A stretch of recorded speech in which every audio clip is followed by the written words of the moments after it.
Saudaraku, mari kita siapkan hati kita untuk bersama mendengar sabda Tuhan. Kita mohon pimpinan Tuhan di dalam doa. Bapak yang makasih, pada saat ini kami hendak bersama mendengar sabda-Mu. Urapilah kami semua agar kami dimampukan untuk memahami dan meyakini kebenaran sabda-Mu. Dalam terang tema mengasihi bukan menghakimi, ajar kepada kami dalam menjalani kehidupan kami senantiasa menyatakan hidup di dalam kasih-Mu, mengasihi orang-orang yang ada di sekitar kami. Di dalam nama Tuhan Yesus Kristus kami memohon. Amin.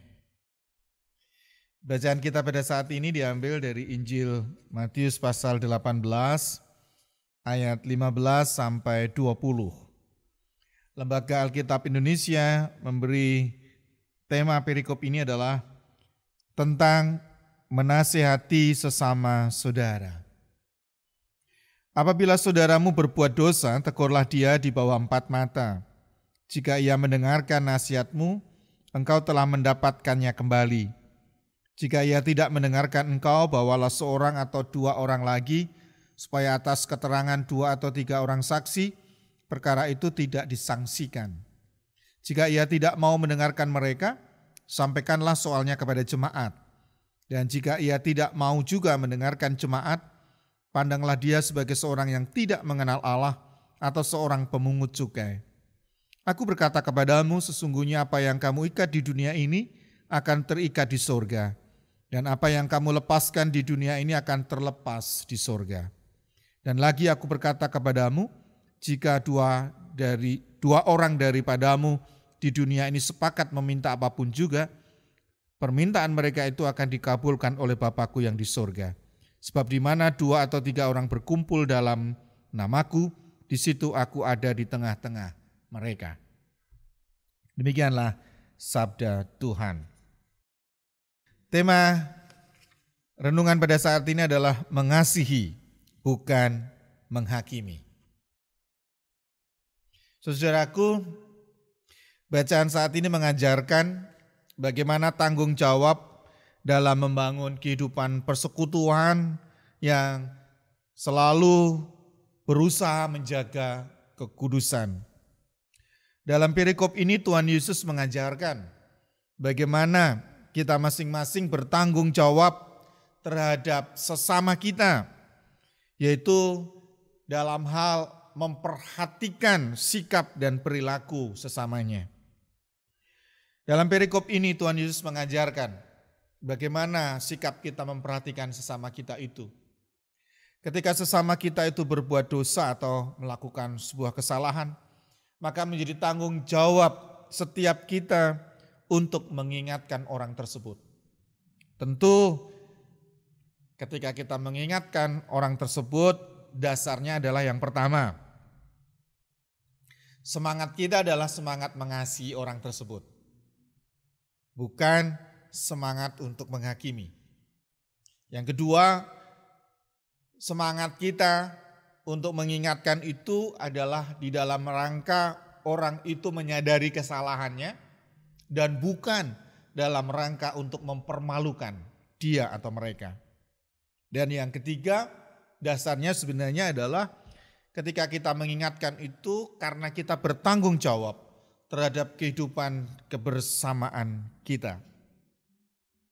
Luar biasa dalam gambaran ini Tuhan Yesus mengajarkan ketika ada seseorang yang bersalah atau berdosa, maka tegurlah dia di bawah 4 mata.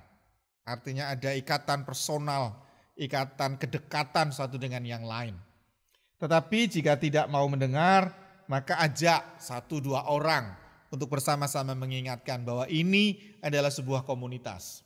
Ketika orang ini tidak mau juga, maka bawalah kepada jemaat. Artinya bahwa persoalan jemaat ini juga ditentukan oleh persoalan setiap personal yang ada. Artinya ketika seseorang mempunyai masalah, sebenarnya ini menjadi masalah juga seluruh jemaat. Suatu keadaan yang sangat indah ketika Tuhan Yesus mengajarkan kepada kita untuk memperhatikan itu di dalam semangat mengasihi dan bukan menghakimi. Lalu bagaimana yang selama ini terjadi di gereja kita? Adakah semangat untuk saling memperhatikan seperti itu? Contohnya, suatu saat di tengah kehidupan bersama kita ini adalah ada salah seorang warga jemaat yang melakukan kesalahan atau dosa. Apa yang biasanya terjadi? Apakah kita mengingatkan dia? Atau kita biarkan dengan alasan nanti kalau kita ingatkan jangan-jangan dia akan marah lalu memusuhi saya. Atau itu bukan urusanku, biarlah itu urusannya dia. Atau ketika seseorang itu melakukan kesalahan, ini menjadi kesempatanku untuk membalas dia, untuk mempermalukan dia. Karena dulu dia pernah mempermalukan aku. Apa yang terjadi saudara? Kalau ini yang terjadi, maka sesungguhnya itu bukan sikap saling mengasihi. Tetapi yang terjadi adalah satu, sikap kehidupan jemaat yang tidak terikat satu dengan yang lain. Atau di sisi lain adalah sikap mencari kebutuhan sendiri dalam semangat untuk menghakimi satu dengan yang lain. Dan kalau kita belajar dari apa yang diajarkan Tuhan Yesus, mari kita semua diingatkan bahwa seringkali kita tidak siap sebenarnya hidup dalam kebersamaan, dalam komunitas, dalam gereja, dalam persekutuan. Seringkali kita hanya berpikir soal diri sendiri.